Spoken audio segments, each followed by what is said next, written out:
Hey, to change the watch face on the Redmi Watch 3 Active, first you've got this main page. So to change it, this one, you have to click on the side button.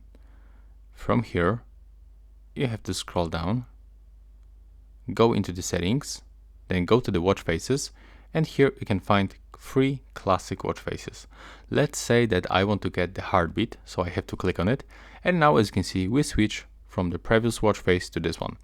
If you want to switch these watch faces, that's actually the widgets, you can do this, but only in the application. So here we got the Mi Fitness application, go to the device, then scroll down and go to the widgets. Now from here, as you can see, that's this widget that I actually set up on my device, but when I'm gonna click and hold with the finger and drag below, I can add another one. So we can get only four widgets. So click to add, and then you can choose your layout. Let's say that I want to get this one. First, select the first place, and I want to count my calories on the left side. On the right side, I want to count my steps with the green one, with the yellow. And when you tap right here, you can add the longer widget.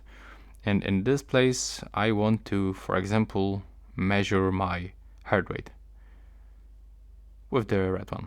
And then click on this right upper corner, and let's say that I want to get it on my first place. Now when I go in my device, as you can see, that's my new watch face, my new widget, and that's basically it. If you wonder if you can download any additional watch faces, the answer is no, you cannot do this. Right now, please subscribe to my channel. Bye bye.